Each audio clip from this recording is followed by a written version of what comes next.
fungsi khodam untuk apa, Mami? Biasanya ya, yang umum untuk melindungi rezeki dan kekebalan selnya, banyak juga yang lainnya. Fenomena cek khodam di media sosial menjadi salah satu trending belakangan ini.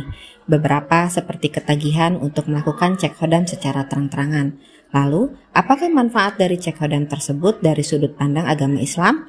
Bersama Ataki Ruqyah Center akan kita bahas mengenai trending cek khodam di media sosial. Selamat menyaksikan. Yang mau dicek lengkap khodamnya untuk apa, ya dari mana, silakan terbangkan donat. Yang mau dibaca gratis cukup tap. Assalamualaikum warahmatullahi wabarakatuh. Alhamdulillah wassalatu wassalamu ala rasulillah wa ala alihi wa ashabihi wa man tabi'a huda ila yaumil qiyamah. Sahabat At-Taqi yang berbahagia, mudah-mudahan Allah Subhanahu wa taala senantiasa mengaruniakan rezeki yang berlimpah berupa keimanan, ketaatan, kesehatan, keafiatan, dan juga keberkahan rezeki dalam makna materi. Kita bersolawat kepada baginda kita Nabiullah Muhammad SAW, kepada keluarga, sahabat, dan umatnya, dan mudah-mudahan kita bisa mengikuti sunnahnya. Sahabat yang berbahagia, ada seorang syekh besar di Timur Tengah yang menyampaikan beberapa pertanyaan yang masuk melalui WhatsApp, melalui Messenger, melalui media sosial lainnya mengenai apa yang dikatakan dalam makna orang-orang awam, yaitu adalah sebagai penggunaan khodam. Nah, khodam ini dikonotasikan sebagai pembantu atau memperbantukan, mengkaryakan makhluk Allah berupa jin yang akan mensukseskan hidup dia. Pertanyaan besarnya adalah, apakah dalam Islam bolehkah kita mempergunakan khodam? Jawabannya tentu tergantung kepada siapa yang bertanya. Kalau Allah Subhanahu wa taala di dalam Al-Qur'anul Karim sudah menjelaskan bahwa Nabi Sulaiman alaihissalam mempekerjakan jin ifrit untuk mensukseskan atau mengerjakan pekerjaan yang sulit dikerjakan oleh manusia. Dalam makna ini, Allah Subhanahu wa taala mengaruniakan mukjizat khusus kepada Nabi Sulaiman alaihissalam karena baginda Sulaiman adalah seorang nabi. Tentu berbicara seorang nabi adalah orang yang taqarrub, mendekatkan diri kepada Allahnya teramat dekat. Kemudian juga boleh juga Allah Subhanahu wa taala mengaruniakan khodam atau kemampuan mempekerjakan jin itu kepada para wali. Dan ini disebut dengan istilah kita karomah. Karomatul auliya. Karomah yang diberikan kepada para wali sehingga para wali itu bisa mempekerjakan jin untuk melakukan pekerjaan-pekerjaan yang sulit dilakukan oleh nalar manusia. Nah, kemudian kalau orang-orang soleh bagaimana? Di bawah para wali adalah para orang-orang soleh. Nah, orang-orang soleh juga dimungkinkan untuk memiliki kemampuan mempekerjakan khodam berupa jin. Tentu bagi orang-orang soleh, kalau bagi para nabi namanya mukjizat, bagi seorang wali namanya karomah, bagi orang-orang soleh namanya ma'unah atau i'anah. Bantuan, backup, pertolongan dari Allah Subhanahu wa taala untuk khusus bagi orang-orang soleh. Pertanyaan besarnya, apakah orang model saya yang bukan nabi, bukan wali, bukan termasuk dalam tanda petik orang soleh yang tahajudnya tidak pernah berhenti setiap malam, saum sunnahnya tidak pernah berhenti sepanjang bulan, sepanjang minggu, sepanjang tahun, sodakohnya tidak pernah berhenti, bersedekah baik dalam sedekah sembunyi-sembunyi maupun terang-terangan, berbakti kepada orang tua, berbakti kepada masyarakat dengan tulus ikhlas, kemudian menahan lapar, menahan dahaga, menahan tidur.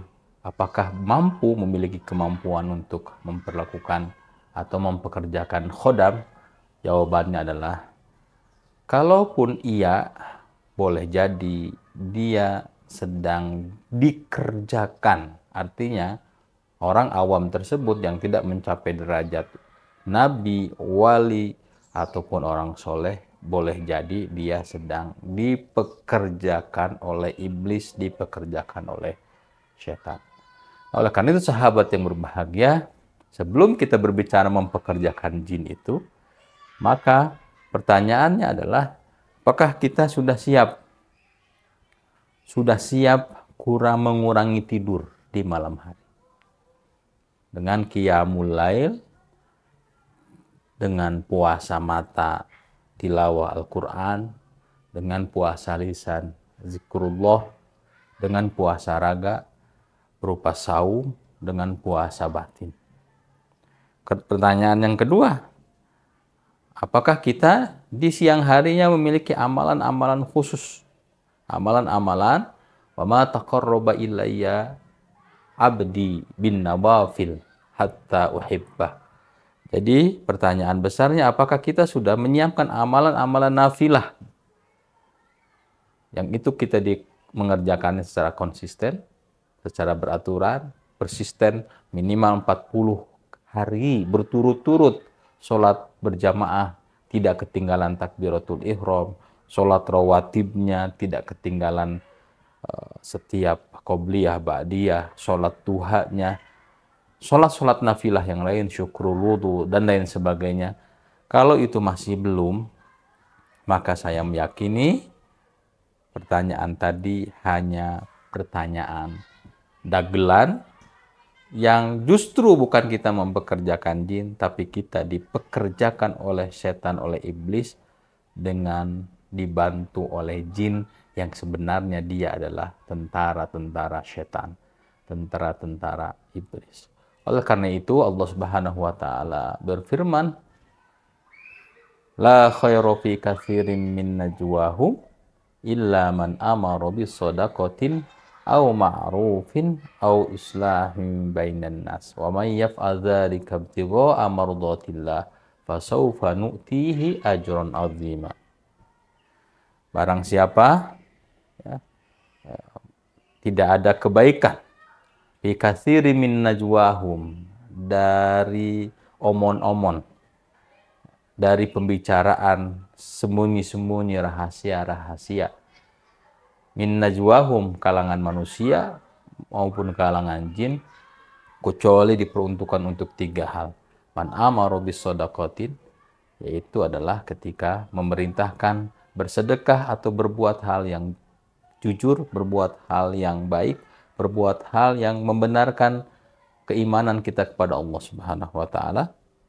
Atau yang kedua, au ma'rufin, perbuatan yang omon-omon atau pembicaraan rahasia yang berkaitan ma'ruf, amalan yang secara determinasi amal itu bisa berpengaruh kepada halayak publik. Au islahim bainan nas, atau menjaga islah, perdamaian antar manusia yang bertengkar, bermusuhan satu sama lain. Nah, wa may yaf'al dzalika ibtigha'a mardatillah, kalau kita mengerjakan itu semua karena Allah Subhanahu wa taala, fasawfa nu'tihi ajrun 'azima. Kami, kata Allah Subhanahu wa taala, niscaya pasti akan mengaruniakan pahala yang berlipat ganda, pahala yang besar, pahala yang agung.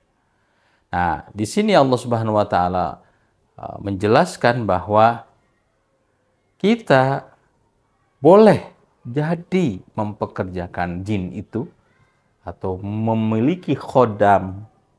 Khodam dalam makna seperti kita memiliki khodam, khodimat, pembantu rumah tangga, atau supir, driver, atau apapun yang kaitan dengan hidup kita, itu boleh, asalkan sudah menjalankan amalan-amalan yang Allah firmankan dan Rasulullah SAW sunnahkan. Terima kasih. Assalamualaikum warahmatullahi wabarakatuh. Kalau kosong, fungsi khodam untuk apa, Mami? Biasanya ya, yang umum untuk melindungi